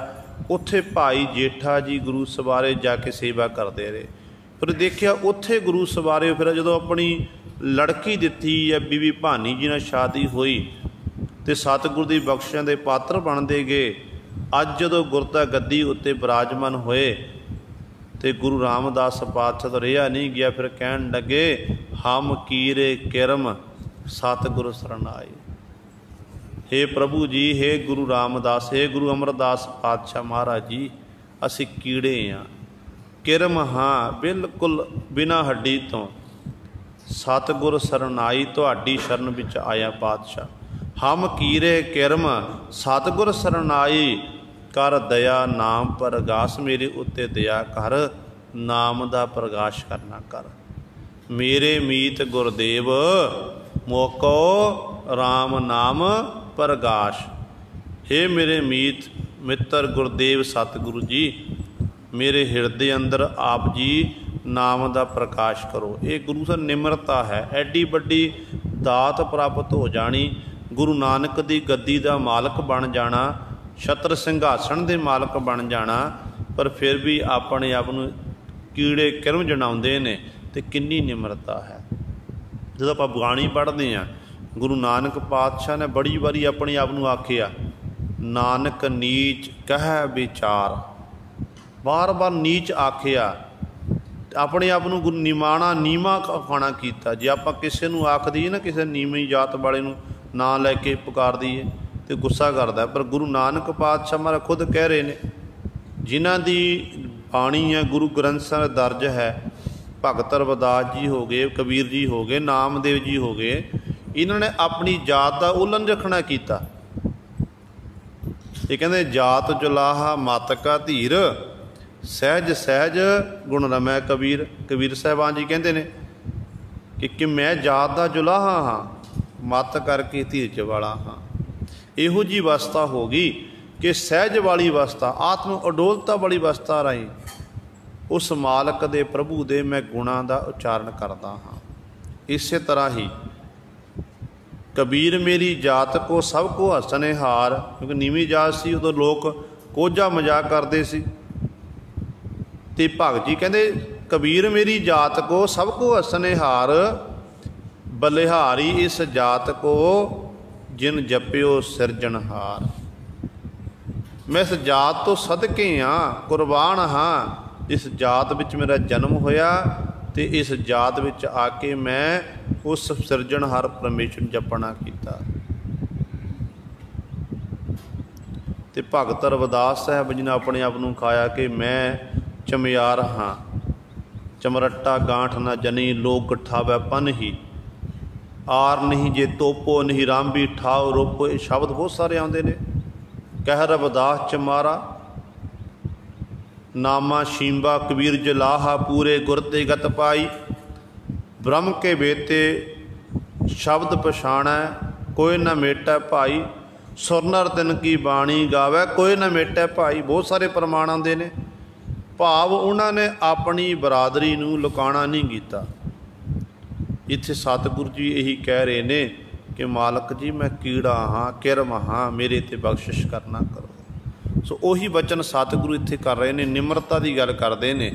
ਕਹਿੰਦੇ ਜਦੋਂ ਪਰਮਾਤਮਾ ਨੇ ਇਹ ਸੋਚਿਆ, ਪਰਮਾਤਮਾ ਨੇ ਕਿ ਸੱਚਾ ਸੱਚ ਨਾਮ ਸੱਚੀ ਵਡਿਆਈ, ਸਾਚਾ ਤਖਤ ਵਡਾਈ ਹੈ। ਇੰਨਾ ਕੁਝ ਪ੍ਰਾਪਤ ਹੋਣ ਦੇ ਬਾਵਜੂਦ ਵੀ ਪਰਿਪੂਰਨ ਪਰਮਾਤਮਾ ਦਾ ਨਾਮ ਵੀ ਸੱਚਾ, ਉਹਦੀ ਵਡਿਆਈ ਸੱਚੀ, ਉਹਦਾ ਤਖਤ ਸੱਚਾ, ਸਭ ਕੁਝ ਗੁਰੂ ਸਰੇ ਉਹ ਆਪ ਸੱਚਾ ਹੈ। ਸਤਿਯੁਗ ਦੇ ਸਮਾਂ ਆਇਆ, ਕਹਿੰਦੇ ਪਰਮਾਤਮਾ ਨੇ ਜਦੋਂ ਸੋਚਿਆ ਕਿ ਮੈਂ ਬਹੁਤੇ ਰੂਪ ਹੋਵਾਂ, ਸੰਸਾਰ ਦੀ ਸਿਰਜਣਾ ਕਰਾਂ, ਸਿਰਜਣਾ ਕਰਨ ਦੇ ਹਿੱਤ ਪਰਮਾਤਮਾ ਨੇ ਫਿਰ ਸੰਸਾਰ ਬਣਾਇਆ। 4 ਖਾਣੀਆਂ ਦੇ ਰੂਪ ਵਿੱਚ ਇਹ ਜੀਵ ਜੰਤੂ ਪੈਦਾ ਕਰ ਦਿੱਤੇ। ਅਤੇ ਸਤਯੁਗ ਦਾ ਸਮਾਂ ਪਾਤਸ਼ਾਹ ਫਿਰ ਕਿਹੋ ਜਿਹਾ ਸੀ? ਪਹਿਲਾ ਯੁੱਗ ਹੋਇਆ ਸਤਯੁਗ। ਜਗਿਆਸੂ ਜਨ ਨੇ ਗੁਰਸਿੱਖਾਂ ਨੇ ਗੁਰੂ ਨਾਨਕ ਪਾਤਸ਼ਾਹ ਨੂੰ ਸਵਾਲ ਕਰ ਲਿਆ ਕਿ ਪਾਤਸ਼ਾਹ ਜੀ ਸਤਯੁਗ ਦੇ ਸਮੇਂ ਦਾ ਅੱਜ ਹੀ ਵਰਤਾਰਾ ਦੱਸਣਾ ਕਰੋ। ਅਤੇ ਧੰਨ ਗੁਰੂ ਨਾਨਕ ਦੇ ਮਹਾਰਾਜ ਕਹਿੰਦੇ ਸਤਯੁਗ ਸਤ ਸੰਤੋਖ ਸਰੀਰਾ। ਸਤਯੁਗ ਦੇ ਸਮੇਂ ਸਤ ਸੀ, ਸਤ ਪੁਰਤੱਗੀ ਲੋਕ ਸੀ, ਝੂਠ ਨਹੀਂ ਬੋਲਦੇ ਸਨ। ਸਾਰੇ ਘਰ ਘਰ ਵਿੱਚ ਮਹਾਂਪੁਰਖ ਪੈਦਾ ਹੁੰਦੇ ਸੀ, ਰੱਬ ਦੇ ਪਿਆਰੇ ਪੈਦਾ ਹੁੰਦੇ ਸੀ। ਅਤੇ ਸਤਯੁਗ ਸਤ ਸੀ। ਦੂਜਾ ਲੋਕ ਸੰਤੋਖੀ ਸਨ ਸਰੀਰਕ ਤੌਰ 'ਤੇ। ਅੱਜ ਸਾਡੇ ਅੰਦਰ ਇੰਨੀ ਪਦਾਰਥਾਂ ਦੀ ਭੁੱਖ ਪੈਦਾ ਹੋ ਗਈ, ਪਦਾਰਥਵਾਦੀ ਸੋਚ ਹੋਣ ਕਰਕੇ, ਚਾਹੇ ਕੋਈ ਅਮੀਰ ਹੈ ਚਾਹੇ ਗਰੀਬ ਹੈ, ਹਰ ਇੱਕ ਦੇ ਅੰਦਰ ਲਾਲਸਾ ਜਾਗੀ ਹੋਈ ਹੈ ਕਿ ਅਸੀਂ ਆਹ ਸਾਨੂੰ ਪ੍ਰਾਪਤ ਹੋ ਜਾਏ। ਹਾਲਾਂਕਿ ਜੋ ਸਾਡੇ ਕਰਮਾਂ ਅਨੁਸਾਰ ਮਾਲਕ ਨੇ ਲਿਖਿਆ ਉਹ ਸਾਨੂੰ ਮਿਲ ਜਾਣਾ। ਮਿਹਨਤ ਕਰਨਾ ਸਾਡਾ ਫਰਜ਼ ਹੈ। ਜਿਹੜਾ ਸਾਡੇ ਕਰਮਾਂ 'ਚ ਲਿਖਿਆ ਉਹ ਮੈਨੂੰ ਮਿਲਣਾ ਹੈ, ਤੁਹਾਨੂੰ ਮਿਲਣਾ। ਕੋਈ ਖੋਹ ਨਹੀਂ ਸਕਦਾ ਜਿੰਨੀ ਮਰਜ਼ੀ ਕੋਸ਼ਿਸ਼ ਕਰ ਲਵੇ। ਪਰ ਹੋੜ ਲੱਗੀ ਹੋਈ ਹੈ ਮਨੁੱਖ ਨੂੰ। ਅਤੇ ਸਤਯੁਗ ਦਾ ਸਮਾਂ ਇਹੋ ਜਿਹਾ ਨਹੀਂ। ਸਤਯੁਗ ਦੇ ਸਮੇਂ ਲੋਕ ਸੰਤੋਖੀ ਸੀ। ਜੋ ਮਿਲ ਗਿਆ ਉਹਨੂੰ ਪ੍ਰਾਪਤ ਕਰਕੇ ਪਰਮਾਤਮਾ ਦਾ ਸ਼ੁਕਰ ਕਰਨਾ, ਧੰਨਵਾਦ ਕਰਨਾ। ਲੰਮੀਆਂ ਉਮਰਾਂ ਹੁੰਦੀਆਂ ਸਨ, ਲੱਖਾਂ ਲੱਖਾਂ ਵਰ੍ਹੇ ਉਮਰ ਹੁੰਦੀ ਸੀ। ਅਤੇ ਲੋਕ ਗੁਰੂ ਸਵਾਰੇ ਪਹਿਲਾਂ ਆਪਣਾ ਗ੍ਰਸਥੀ ਜੀਵਨ ਬਤੀਤ ਕਰਦੇ ਸੀ, ਬੱਚਿਆਂ ਦੀ ਪਾਲਣਾ ਪੋਸ਼ਣਾ ਕਰਦੇ ਸੀ। ਬੱਚੇ ਵੱਡੇ ਹੋ ਗਏ, ਫਿਰ ਲੋਕ ਜੰਗਲਾਂ ਵਾਲੇ ਪਾਸੇ ਚਲ ਜਾਂਦੇ ਸਨ ਭਜਨ ਬੰਦਗੀ ਕਰਨ ਲਈ, ਸਮਾਧੀਆਂ ਲਾ ਕੇ ਬੈਠ ਜਾਂਦੇ ਸੀ। ਪਰ ਕਪਟ ਤੋਂ ਰਹਿਤ ਹੁੰਦੇ ਸੀ, ਛਲ ਤੋਂ ਰਹਿਤ ਹੁੰਦੇ ਸੀ। ਅਤੇ ਸਤਿਗੁਰੂ ਕਹਿੰਦੇ ਉਹ ਸੰਤੋਖੀ ਹੁੰਦੇ ਸੀ। ਜੋ ਮਿਲ ਗਿਆ ਸੰਤੋਖੀ। ਕਿਹੋ ਜਿਹਾ ਸੰਤੋਖ? ਕਹਿੰਦੇ ਨੇ ਸੁਖਦੇਵ ਮੁਨੀ ਜੀ ਰਾਜੇ ਜਨਕ ਨੂੰ ਆਪਣਾ ਗੁਰੂ ਧਾਰਨ ਲਈ ਕੇ ਮਹਿਲਾਂ 'ਚ ਪਹੁੰਚ ਗਏ। ਰਾਜਾ ਜਨਕ ਬੈਠਾ ਹੋਇਆ ਅਤੇ ਗੁਰੂ ਸਹੁਰੇ ਇਹਦੀਆਂ ਜਿਹੜੀਆਂ ਦਾਸੀਆਂ ਦੀ ਟਹਿਲ ਸੇਵਾ ਮੁੱਠੀ ਚਾਪੀ ਕਰ ਰਹੀਆਂ ਨੇ। ਇਹਨੇ ਰਾਜੇ ਜਨਕ ਨੂੰ ਜਾ ਕੇ ਸਜਦਾ ਕੀਤਾ, ਨਮਸਕਾਰ ਕੀਤੀ ਅਤੇ ਮਨ 'ਚ ਵਿਚਾਰ ਕਰਦਾ ਕਿ ਮੈਂ ਇਹੋ ਜਿਹਾ ਗੁਰੂ ਧਾਰਨ ਕਰਾਂ ਜਿਹੜਾ ਦਾਸੀਆਂ ਪਾਸੋਂ ਆਪਣੀ ਟਹਿਲ ਸੇਵਾ ਕਰਵਾ ਰਿਹਾ। ਅਤੇ ਉੱਧਰੋਂ ਗੁਰੂ ਸਵਾਰਿਓ ਰਾਜੇ ਜਨਕ ਨੇ ਖੇਡ ਵਰਤਾਈ। ਕਹਿੰਦੇ ਆਪਣੇ ਮਹਿਲਾਂ ਨੂੰ ਅੱਗ ਲਵਾ ਦਿੱਤੀ। ਇੱਕ ਦੌੜਿਆ ਸੇਵਕ ਭੱਜਿਆ ਆਇਆ, ਸਿਪਾਹੀ ਆਇਆ, ਕਹਿਣ ਲੱਗਿਆ ਰਾਜਨ ਆਪ ਜੀ ਦੇ ਮਹਿਲਾਂ ਨੂੰ ਅੱਗ ਲੱਗੀ ਹੈ। ਅਤੇ ਰਾਜਾ ਸ਼ਾਂਤ ਬੈਠਾ ਰਿਹਾ। ਸੁਖਦੇਵ ਮੁਨੀ ਜੀ ਉੱਠ ਕੇ ਦੌੜਨ ਲੱਗੇ। ਕਹਿਣ ਲੱਗੇ ਕਿੱਥੇ ਜਾ ਰਿਹਾ? ਕਹਿਣ ਲੱਗਿਆ ਮੇਰੀ ਬਾਹਰ ਗੋਦੜੀ ਪਈ ਹੈ, ਡੰਗੋਰੀ ਪਈ ਹੋਈ ਹੈ, ਉਹ ਗੋਦੜੀ ਸੜ ਜਾਵੇਗੀ। ਕਹਿਣ ਲੱਗਿਆ ਮੇਰਾ ਇੰਨਾ ਕੀਮਤੀ ਆਲੀਸ਼ਾਨ ਮਹਿਲ ਸੜ ਰਿਹਾ ਹੈ ਅਤੇ ਮੈਂ ਤਾਂ ਬੇਫਿਕਰ ਹੋ ਕੇ ਬੈਠਾ ਹੋਇਆ ਹਾਂ, ਅਤੇ ਤੈਨੂੰ ਆਪਣੀ ਗੋਦੜੀ ਦੀ ਪਈ ਹੋਈ ਹੈ। ਇੱਥੋਂ ਫਿਰ ਜਨਕ ਰਾਜਾ ਦੇ ਬੋਲ ਸੁਣ ਕੇ ਸੁਖਦੇਵ ਮੁਨੀ ਜੀ ਬੈਠ ਗਏ ਸਨ। ਕਹਿਣ ਲੱਗੇ ਜਾ ਤਾਂ ਆਪਣੇ ਗੁਰੂ ਉੱਤੇ ਸ਼ੰਕਾ ਕੀਤੀ, ਤੈਨੂੰ ਹਾਲੇ ਗਿਆਨ ਨਹੀਂ ਮਿਲਣਾ। ਅਤੇ ਕਹਿਣ ਲੱਗੇ ਕਿਰਪਾ ਕਰੋ, ਮੇਰੇ ਤਰਸ ਕਰਨਾ ਕਰੋ, ਮੈਨੂੰ ਗਿਆਨ ਦੇਣਾ ਕਰੋ। ਇਤਿਹਾਸਕਾਰ ਲਿਖਦੇ ਨੇ, ਕਹਿੰਦੇ ਜਿਸ ਤਰ੍ਹਾਂ ਫਿਰ ਕਹਿੰਦੇ ਰਾਜੇ ਜਨਕ ਨੇ ਆਖਿਆ ਇੱਕ ਤੇਲ ਦਾ ਬਰਤਨ ਭਰ ਕੇ ਦੇਣਾ ਕੀਤਾ, ਇੱਕ ਥਾਲ ਵਿੱਚ ਤੇਲ ਪਾਇਆ ਅਤੇ ਕਹਿਣ ਲੱਗੇ ਸਾਰੇ ਨਗਰ ਦਾ ਚੱਕਰ ਕੱਟ ਕੇ ਸ਼ਾਮਾਂ ਨੂੰ ਮੇਰੇ ਕੋਲ ਆਉਣਾ ਹੈ, ਪਰ ਗੱਲ ਯਾਦ ਰੱਖੀ ਜੇ ਇੱਕ ਵੀ ਤੁਪਕਾ ਧਰਤੀ ਉੱਤੇ ਡਿੱਗ ਗਿਆ ਫਿਰ ਤੇਰੀ ਮੌਤ ਹੈ। ਹੁਣ ਸੁਖਦੇਵ ਮੁਨੀ ਜੀ ਉਹ ਤੇਲ ਦਾ ਭਰਿਆ ਹੋਇਆ ਥਾਲ ਲੈ ਕੇ ਸਾਰੇ ਨਗਰ ਦਾ ਚੱਕਰ ਕੱਟਦੇ ਨੇ। ਰਾਜੇ ਨੇ ਕਿਤੇ ਗਾਉਣ ਵਜਾਉਣ ਵਾਲੇ ਲਾ ਦਿੱਤੇ, ਕਿਤੇ ਨਿਰਤ ਕਰਨ ਵਾਲੀ ਇਸਤਰੀਆਂ ਲਾ ਦਿੱਤੀਆਂ, ਬੜਾ ਭਾਰੀ ਮੇਲਾ ਬਣਾ ਦਿੱਤਾ। ਅਤੇ ਥਾਵਾਂ ਥਾਵਾਂ 'ਤੇ ਆਵਾਜ਼ਾਂ ਆ ਰਹੀਆਂ, ਪਰ ਸੁਖਦੇਵ ਮੁਨੀ ਦਾ ਧਿਆਨ ਉਸ ਬਰਤਨ ਦੇ ਵਿੱਚ ਹੈ, ਤੇਲ ਦੇ ਵਿੱਚ ਹੈ ਕਿ ਜੇ ਇੱਕ ਵੀ ਤੁਪਕਾ ਬਾਹਰ ਡਿੱਗ ਗਿਆ ਅਤੇ ਮੇਰੀ ਮੌਤ ਹੈ। ਕਹਿੰਦੇ ਨੇ ਸਾਰਾ ਚੱਕਰ ਕੱਟ ਕੇ ਜਦੋਂ ਸ਼ਾਮਾਂ ਨੂੰ ਵਾਪਸ ਇਹ ਰਾਜੇ ਦੇ ਮਹਿਲਾਂ ਵਿੱਚ ਆਇਆ राजे नूं कहण लग्या आ लो जी तेल। कहण लगे तुबका तो डिग्या नहीं। कहण लग्या नहीं जी मैनू तो सामने मौत दिखाई दिंदी सी, तुबका कि डिगना सी। ते कहण लगे तो की देखना कीता संसार विच, तू सारे नगर का चक्कर कट्टिया, नगर च देखिया की है। सुखदेव मुनि जी ने अगों उत्तर देना कीता। कहण लग्या हे राजन, हे गुरु जी, मैनू तो कुछ दिखाई नहीं दिता। मैनू तो ये दिखदा सी कि मेरे हाथ विच तेल का ये बर्तन पकड़िया होया, जे मेरा ध्यान इधर उधर गया तो तेल का तुबका थले डिगेगा तो मेरी मौत आवेगी, फिर मैनू सूली उत्ते चाढ़िया जाए, राजा सजा देवेगा। मैनू नहीं पता संसार च की होया, कित्थे गाउण वजाउण लगे, कित्थे की हो रहा, मेरे कोल कौन लग्या कौन नहीं लग्या। ते राजा जनक कहण लग्या बस यही ज्ञान है, मनुख ने हर समय अपनी मौत नूं चेते रखना, मौत नूं चेते रखना कि पता नहीं कदों आ जानी है। जे इस तरह आपां याद करके परमात्मा की भजन बंदगी करांगे, जिन्हों मौत चेते है कदे वो माड़ा काम नहीं करेगा, गुरु सवारियो कदे गलत काम नहीं करेगा।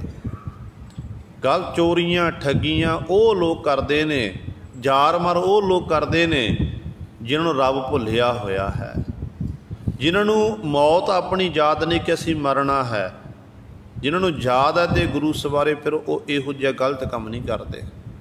तो सतगुरु कहते सतयुग का समा इहो जिहा सी ते लोग उदों संतोखी सी, उन्हां दे शरीरां च संतोख सी, पदार्थवादी सोच नहीं दी, पदार्थां दी भुख नहीं सी।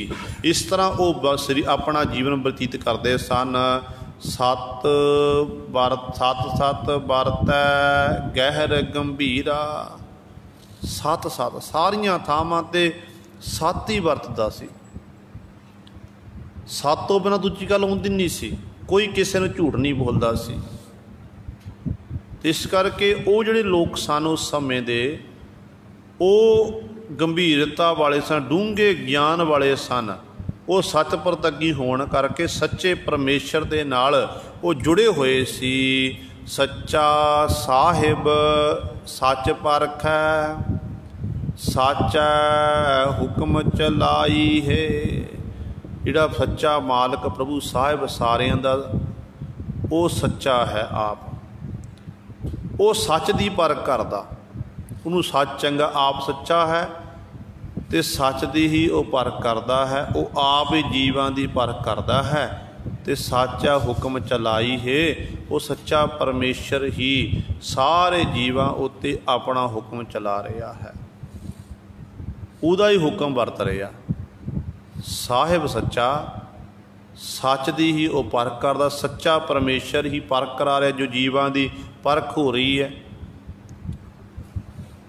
हर समय। गुरु सवारे वो परमात्मा ही कर रहा, उहदा हुक्म है, उहदे हुक्म तो बाहर कोई है ही नहीं है, क्योंकि उहदा हुक्म ही सारियां थावां ते वरत रहा है। सत संतोखी सतगुर पूरा, गुर का शब्द मन्ने सो सूरा। गुरु साहबान जी अगले पदे च बख्शिश करते हैं कि सत संतोखी सतगुर पूरा, जिहड़े सत दे सत परतगी हैं, सच दे धारणी हैं, वो फिर संतोखी बन गए, उन्होंने संतोख प्राप्त हो जाता है। जमान जिहड़े सत परतगी संतोख वाला गुण जिन्हां कोल है, तो पातशाह कहते वो सतगुर पूरा, मानो वो पूरे सतगुर भेद होए ने ते सतगुर का ही रूप बन जाते हैं, सतगुर का रूप बनते ने। सतगुर के रूप गुरु सवारे इस तरह देखो, जे आप प्रतख तौर पर देखिए, जिस वक्त धन गुरु गोबिंद सिंह महाराज ने साबो की वाहिगुरु हजूर साहब की धरती ते सानू सतगुरु जी ने गुरु ग्रंथ साहब गुरता गद्दी की बख्शिश की सी। ज्योति ज्योत पातशाह समान लगे, ज्योति जो समान तो पहला सिखा ने सतगुरां दे चरना सवाल कर दिता कि पातशाह जी आप जी ज्योति जो समा रहे हो तो शब्द गुरु दे सानू लड़ ला के चले हो, सतगुरु जेकर असीं आप जी ने गल्लां बातां करनियां होवे तो शब्द गुरु नाल आपां गल्लां बातां किवें करांगे। तो पातशाह कहण लगे जो गुरु ग्रंथ साहिब हमारा प्रकाश करांगे ना, जो सतगुरु हुक्मनामा साहब बख्शिश करनगे तो मानो मेरा हुक्म है, गुरु नाल गल्लां कर रहा, बाणी पढ़नी शुरू कर दिओ तो मानो गुरु बोल रहा है, तो उस तरह अपने जीवन का निर्वाह करना है। फिर अगला सवाल किया तो सतगुरु जी जे मन करे कि गुरु सरीरक तौर पर आप जी दर्शन दीदारे करने हैं, फिर असीं दर्शन दीदारे किवें करांगे? हुण तां सतगुरु आप जी सरीरक तौर पर है, शरीर का ओला हो जाएगा, फिर आप जी के दीदार किवें होणगे? तो कलगीधर पातशाह महाराज ने आख्या, कहण लगे जो प्रभ को मिल बोच है खोज शब्द मैले, ये शब्द की विचार करनी है। सतगुरु फिर भी साडा जे मन करे कि असी सरगुण स्वरूप के दीदार करने ने, आप जी सरगुण स्वरूप धारण करके आए हो, शब्द तो निर्गुण है, सरगुण स्वरूप की आप गल करते हैं। तो कलगीधर पातशाह महाराज ने बचन किए, कहण लगे तो पंजा सिंह जिथे पंज सिंह एक थां ते एकत्र हो गए ना, इन पंचन मोरो वासा, पंजा दे दीदार कर ले तो मानो फिर मेरे दर्शन दीदार पंजा विचों मैं तुहानूं दिखाई देवे, ये भावना होवेगी। पंजा की टहल सेवा कर ली, पंजा के दर्शन दीदारे कर ले तो मानो मेरे दीदार कर ले। तो सतगुरु जी फिर ये जिहड़ा समा इधरला जिहड़ा दखण का इलाका है, दखण के इलाके में सिखां की गिणती बड़ी घट है। अगला सवाल किया तो सतगुरु जी जे पंज सिंह ना मिलन फिर, हुण तो आप जी ने आख दिता कि पंजा सिंघां दे दीदार कर लो तो मानो मेरे दर्शन दीदारे हो गए, जे पंज सिंह ना मिलन फिर?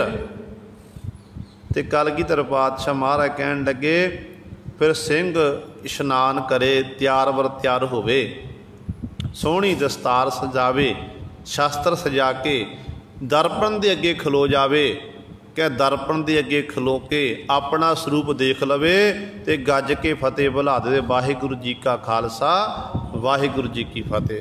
कलगीधर पातशाह कहण लगे फिर मानो सिंह दे विच मेरे दीदार होणगे। तो सिख कहण लगे पातशाह किवें हो सकदा? कलगीधर पातशाह कहण लगे दसो तुहाडे विच ते मेरे विच की फर्क है? सिखो, मैं तुहाडा गुरु हाँ, तुसीं मेरे पुत्तर हो, मैं तुहानूं अपने पुत्तर मन्निया है, दसो की फर्क रखिया तुहाडे ते मैं अपने विच? पातशाह कहने जे मेरे सीस उत्ते दस्तार है तो तुहानूं मैं दस्तार की बख्शिश करके चलिया हाँ, जे मेरे कर कमल विच कड़ा पाया सरबलोह दा तो मैं सिखो तुहानूं भी कड़ा बख्शिश कीता है, जे मैं कृपान पहनी है गातरे तो कहण लगे मेरे तो तुहाडे कोल भी तुहानूं भी बख्शिश कीती कृपान दी, तेड़ कशहरा है मेरे तो तुहाडे भी कशहरा है, मेरे केस है तो तुहाडे भी केस ने, मैं दाड़ा रखिया होया तुहाडे भी दाड़ा है। कहण लगे यही मेरा रूप है, बस जदों कोई सिंह सिंह नूं ना मिले तो उदों अपने आ स्वरूप नूं देख के फतेह बुला लो। अज भी गुरु सवारे जो निहंग सिंह ने ना, इन्हां बचनां उत्ते पहरा दे रहे हैं जिहड़े चढ़दी कला वाले ने। बहुत सत्तार विच तां इहो जिहे निहंग सिंह जिहड़े सुखा पी के सुत्ते रहिंदे ने, गलत काम करते हैं, बड़े जीवन वाले ने जिहड़े जिन्हां दे चढ़ जिन्हां उत्ते गुरु की बड़ी बख्शिश है, वो इस तरह ही करते हैं, अपना तैयार होके शीशे अगे खलो के फिर अपना स्वरूप देख के ना वो फतेह बुला देंगे ने कि गुरु कलगीधर पातशाह दा हुक्म है भाई, हुक्म की पालना करते हैं। इस तरह गुरु सवारे सतगुरु जी कहते वो जिहड़े सत संतोखी बन जाते ने वो सतगुर का ही रूप बन जाते हैं। ये बचन पातशाह गुरु नानक पातशाह कर रहे हैं कि सत संतोखी सतगुर पूरा, जिहदे अंदर सत पैदा हो गया संतोखी बन गया, कहते वो फिर सतगुर पूरा पूरे सतगुर का ही रूप बन गया, उहदे ही विच लीन हो गया। गुर का शब्द मन्ने सो सूरा। सूरमा कौन है? जिहड़ा गुरु के शब्द नूं मन लवे। हुण आपां अपने मनां वल झाती मार लई कि आपां गुरु के शब्द नूं मनदे हां। एक पासे तो आपां गुरु ग्रंथ साहिब वाल मत्था भी टेकदे हां, कथा कीर्तन सुनते हैं, बाणी पढ़ते हैं, बाणी नूं विचारते हैं, सारिਆਂ ਦੀ साडी हालत इहो जी है। हुक्मनामा साहब बोर्ड उत्ते लिखिया हुंदा बाहर, तो ग्रंथी सिंह भी इत्थों हुक्मनामा साहब अरदास वेले हुक्मनामा लिया जाता है, आपां सुनते हैं सारे। ਸਾਡੇ ਮੋਬਾਇਲਾਂ ਉੱਤੇ ਵੱਖਰੇ ਵੱਖਰੇ ਸਥਾਨਾਂ ਤੋਂ ਹੁਕਮਨਾਮਾ ਸਾਹਿਬ ਆਉਂਦੇ ਨੇ, ਪੜ੍ਹਦੇ ਹਾਂ ਆਪਾਂ, ਪਰ ਮਾफ़ ਕਰਨਾ ਅਮਲ ਕਿੰਨੇ ਕੁ ਆਪਾਂ ਕਰਦੇ ਹਾਂ। ਆਪਾਂ ਮਨਾਂ ਵੱਲ ਝਾਤੀਆਂ ਮਾਰੀ ਹੈ, ਕਿੰਨੇ ਕੁ ਅਮਲ ਕਰ ਰਹੇ ਹਾਂ। ਗੁਰੂ ਸਾਹਿਬਾਨ ਤਾਂ ਕਹਿੰਦੇ ਬਾਣੀ ਜਿਹੜੀ ਹੈ ਇਹ ਬਾਣੀ ਰਸ ਲੈ ਲੈ ਕੇ ਪੜ੍ਹਨੀ ਹੈ ਅਤੇ ਹੁਕਮ ਦੇ ਅਨੁਸਾਰ ਆਪਣੇ ਜੀਵਨ ਨੂੰ ਬਤੀਤ ਕਰਨਾ,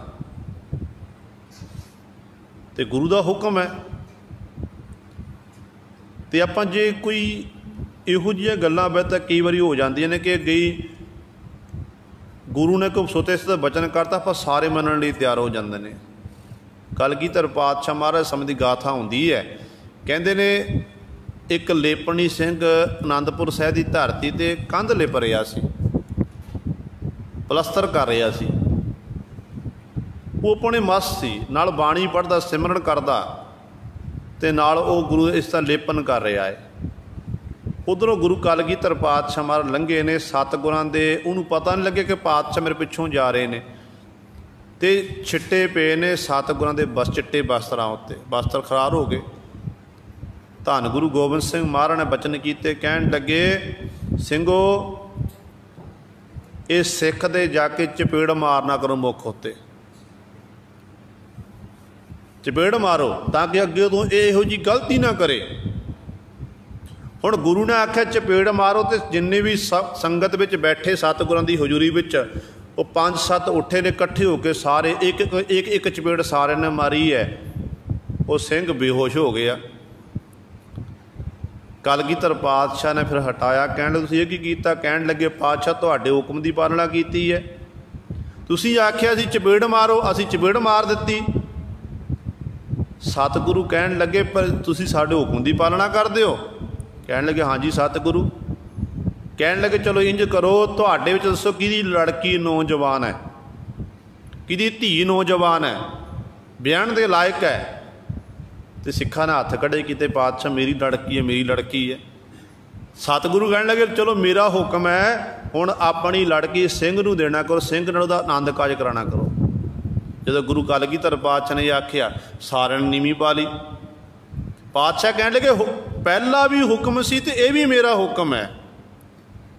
ਥੱਪੜ ਮਾਰਨੀ, ਚਪੇੜ ਮਾਰਨੀ, ਸਾਰੇ ਤਿਆਰ ਹੋ ਗਏ। ਜਿਹੜਾ ਹੁਣ ਦੂਜਾ ਹੁਕਮ ਕੀਤਾ ਉਹਨੂੰ ਮੰਨਣ ਲਈ ਕੋਈ ਤਿਆਰ ਨਹੀਂ ਹੋਇਆ। ਇਹੋ ਜਿਹੇ ਸਾਡੇ ਹਾਲਾਤ ਵੀ ਹਨ। ਅਸੀਂ ਕਹਿਣ ਲੱਗੇ ਤਾਂ ਆਪਾਂ ਚਪੇੜ ਮਾਰੀ ਸੀ ਤਾਂ ਕਿ ਜਦੋਂ ਇਹ ਆਪਣਾ ਕਾਰਜ ਕਰ ਰਿਹਾ ਸੀ ਕੋਈ ਆਉਂਦੇ ਜਾਂਦੇ ਦਾ ਖਿਆਲ ਰੱਖਣਾ ਚਾਹੀਦਾ, ਤਾਂ ਕਿ ਆਉਂਦੇ ਜਾਂਦੇ ਰਾਹੀ ਨੂੰ ਕਿਸੇ ਪ੍ਰਕਾਰ ਦਾ ਨੁਕਸਾਨ ਨਾ ਹੋਵੇ। ਅਤੇ ਸਾਡੀ ਹਾਲਤ ਵੀ ਗੁਰੂ ਸਹੁਰੇ ਇਹੋ ਜਿਹੀ ਹੈ। ਸ਼ਬਦ ਨੂੰ ਆਪਾਂ ਪੜ੍ਹਦੇ ਜ਼ਰੂਰ ਹਾਂ, ਹੁਕਮਨਾਮਾ ਸਾਹਿਬ ਸ਼ਰਵਣ ਜ਼ਰੂਰ ਕਰਦੇ ਹਾਂ, ਪਰ ਹੁਕਮ ਅਨੁਸਾਰ ਆਪਣੇ ਜੀਵਨ ਨੂੰ ਬਤੀਤ ਨਹੀਂ ਕਰਦੇ। ਜਿੱਦਣ ਆਪਾਂ ਹੁਕਮਨਾਮੇ ਅਨੁਸਾਰ, ਗੁਰੂ ਦੇ ਹੁਕਮ ਅਨੁਸਾਰ ਚੱਲਣ ਲੱਗ ਪਏ, ਅਤੇ ਉਦੋਂ ਫਿਰ ਆਪਾਂ ਉਸ ਗੁਰੂ ਵਿੱਚ ਹੀ ਅਭੇਦ ਹੋ ਜਾਂ ਸ਼ਬਦ ਵਿੱਚ ਹੀ ਭੇਦ ਹੋ ਜਾਵਾਂਗੇ। ਸੋ ਸਤਿਗੁਰੂ ਇੱਥੇ ਬਚਨ ਕਰਦੇ ਨੇ, ਕਹਿੰਦੇ ਨੇ ਇਸ ਤਰ੍ਹਾਂ ਜਿਹੜਾ ਸਤ ਸੰਤੋਖੀ ਸਤਿਗੁਰ ਪੂਰਾ, ਗੁਰ ਕਾ ਸ਼ਬਦ ਮੰਨੇ ਸੋ ਸੂਰਾ। ਜਿਹੜਾ ਗੁਰੂ ਦੇ ਸ਼ਬਦ ਨੂੰ ਮੰਨ ਲੈਂਦਾ, ਹੁਕਮ ਨੂੰ ਮੰਨ ਲੈਂਦਾ, ਕਹਿੰਦੇ ਉਹ ਫਿਰ ਸੂਰਮਾ ਹੈ, ਸਾਚੀ ਦਰਗਹ ਸਾਚ ਨਿਵਾਸਾ, ਮਾਨੈ ਹੁਕਮ ਰਜਾਈ ਹੈ। ਜਿਹੜੇ ਪਰਮਾਤਮਾ ਦੇ ਹੁਕਮ ਨੂੰ ਮੰਨਦੇ ਹਨ, ਪਰਮਾਤਮਾ ਦੀ ਰਜਾ ਵਿੱਚ ਚੱਲਦੇ ਹਨ, ਗੁਰੂ ਦੀ ਰਜਾ ਵਿੱਚ ਚੱਲਦੇ ਹਨ, ਉਹਨਾਂ ਦੇ ਸੱਚੀ ਦਰਗਾਹ ਦੇ ਵਿੱਚ ਸੱਚ ਵਿੱਚ ਹੀ ਨਿਵਾਸ ਵਾਸਾ ਹੋ ਜਾਂਦਾ ਹੈ। ਸਤਿਯੁਗ ਸਾਚ ਕਹਿ ਸਭ ਕੋਈ, ਸੱਚ ਵਰਤੈ ਸਾਚਾ ਸੋਈ। ਸਤਿਯੁਗ ਦਾ ਸਮਾਂ ਐਸਾ ਕਿ ਸਤਿਯੁਗ ਦੇ ਸਮੇਂ 'ਚ ਕੋਈ ਝੂਠ ਨਹੀਂ ਬੋਲਦਾ ਸੀ। ਅੱਜ ਤਾਂ ਅਸੀਂ ਪਲ ਪਲ ਦੇ ਝੂਠ ਬੋਲਦੇ ਹਾਂ। ਇੱਥੋਂ ਤੱਕ ਅਜੋਕਾ ਸਮਾਂ ਇਹੋ ਜਿਹਾ ਹੋ ਗਿਆ ਕਿ ਸਭ ਤੋਂ ਵੱਡਾ ਝੂਠ ਦਾ ਪਲੰਦਾ ਸਾਡੇ ਕੋਲ ਮੋਬਾਇਲ ਫੋਨ ਹੈ, ਜਿਹਦੇ ਰਾਹੀਂ ਸਾਨੂੰ ਸਹੂਲਤ ਇੰਨੀ ਮਿਲੀ ਹੈ, ਆਪਾਂ ਘਰ ਵਿੱਚ ਬੈਠ ਕੇ ਦੇਸ਼ਾਂ ਵਿਦੇਸ਼ਾਂ 'ਚ ਗੱਲ ਕਰ ਸਕਦੇ ਇੱਕ ਦੂਜੇ ਨਾਲ। ਉੱਥੇ ਇਸ ਮੋਬਾਇਲ ਦੇ ਰਾਹੀਂ ਆਪਾਂ ਝੂਠ ਵੀ ਬੋਲਦੇ ਹਾਂ। ਜੇ ਕਿਸੇ ਨੂੰ ਨਹੀਂ ਮਿਲਣਾ, ਕਿਸੇ ਦਾ ਫੋਨ ਆ ਗਿਆ, ਬੈਠੇ ਹੁੰਦੇ ਕਮਰੇ ਵਿੱਚ, ਬੈਠੇ ਹੁੰਦੇ ਕਿਸੇ ਹੋਰ ਥਾਂ 'ਤੇ, ਕਹਿੰਦੇ ਮੈਂ ਤਾਂ ਫਲਾਣੀ ਥਾਂ 'ਤੇ ਹੈ। ਪਲ ਪਲ ਝੂਠ ਬੋਲਦੇ। ਮੋਬਾਇਲ ਝੂਠ ਦਾ ਪਲੰਦਾ। ਤੇ ਸਤਜੁਗ ਦੇ ਸਮੇਂ 'ਚ ਇਸ ਤਰ੍ਹਾਂ ਨਹੀਂ ਸੀ। ਉਦੋਂ ਸਾਰੇ ਸਤ ਪ੍ਰਤੱਗੀ ਸੀ। ਸਿਰ ਭਾਵੇਂ ਚਲਿਆ ਜਾਵੇ ਪਰ ਸਤ ਨੂੰ ਨਹੀਂ ਤਿਆਗਦੇ ਸਨ ਉਹ। ਅੱਜ ਆਪਾਂ ਆਪਣੇ ਸਿਰ ਨੂੰ ਬਚਾਉਣ ਬਾਰੇ ਪਤਾ ਨਹੀਂ ਕਿੰਨੀ ਵਾਰੀ ਝੂਠ ਬੋਲ ਪੈਂਦੇ ਆ। ਇਸ ਕਰਕੇ ਪਾਤਸ਼ਾਹ ਬਚਨ ਕਰਦੇ, ਸਤਜੁਗ ਸਾਚ ਕਹੈ ਸਭ ਕੋਈ। ਸਤਜੁਗ ਦੇ ਸਮੇਂ ਵਿੱਚ ਕਹਿੰਦੇ ਜਦੋਂ ਸਾਰੇ ਸੱਚ ਕਹਿੰਦੇ, ਹੁਣ ਵੀ ਸਤਜੁਗ ਬਣ ਸਕਦਾ। ਜਿਸ ਘਰ ਵਿੱਚ ਸੱਤ ਹੈ, ਕਦੇ ਝੂਠ ਨਹੀਂ ਬੋਲਿਆ ਜਾਂਦਾ, ਉਹਦੇ ਲਈ ਗੁਰੂ ਸਰੇ ਉਹ ਸਤਜੁਗ ਦਾ ਸਮਾਂ ਹੈ।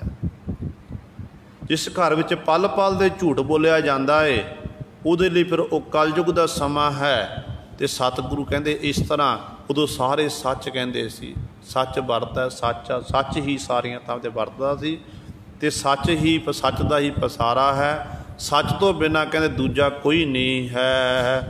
ਮਨ ਮੁਖ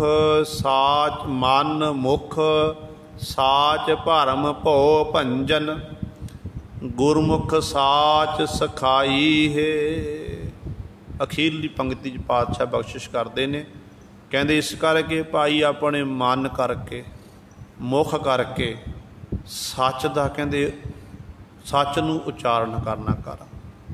ਸੱਚ ਦਾ ਪਾਂਧੀ ਬਣ, ਸੱਚ ਦਾ ਉਪਾਸ਼ਕ ਬਣ। ਅਤੇ ਇਸ ਤਰ੍ਹਾਂ ਜਦੋਂ ਸੱਚ ਦੇ ਨਾਲ ਮਨ ਕਰਕੇ, ਇਸ ਤਰ੍ਹਾਂ ਮੁੱਖ ਕਰਕੇ ਤੂੰ ਸੱਚ ਦਾ ਨਾਮ ਉਚਾਰਨ ਕਰੇਗਾ, ਤੇਰੇ ਅੰਦਰੋਂ ਭਰਮ, 5 ਪ੍ਰਕਾਰ ਦਾ ਭਰਮ, ਭਉ 7 ਪ੍ਰਕਾਰ ਦਾ ਡਰ, ਇਹ ਸਾਰਾ ਭੰਜਨ ਖਤਮ ਹੋ ਜਾਵੇਗਾ, ਮੁੱਕ ਜਾਵੇਗਾ।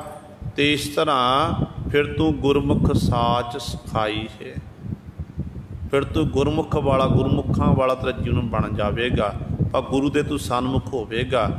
ਅਤੇ ਇਹ ਤੈਨੂੰ ਗੁਰੂ ਦੀ ਸਿੱਖਿਆ ਹੀ ਇਹ ਸੱਚ ਸਿਖਾਉਂਦੀ ਹੈ ਕਿ ਸੱਚ ਪ੍ਰਤੱਗੀ ਬਣਨਾ ਕਰ। ਇਸ ਤਰ੍ਹਾਂ ਭਾਈ ਆਪਣੇ ਜੀਵਨ ਨੂੰ ਬਤੀਤ ਕਰ।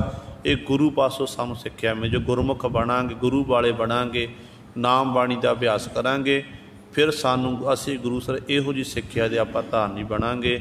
ਇਹ ਸਤਿਗੁਰੂ ਜੀ ਨੇ ਸਾਡੇ ਉੱਤੇ ਕਿਰਪਾ ਕੀਤੀ ਹੈ। ਬਾਕੀ ਰਹਿੰਦੇ ਸ਼ਬਦ ਦੀ ਵਿਚਾਰ ਆਪਾਂ ਕੱਲ੍ਹ ਵਾਲੇ ਦੀਵਾਨਾਂ ਵਿੱਚ ਕਰਾਂਗੇ।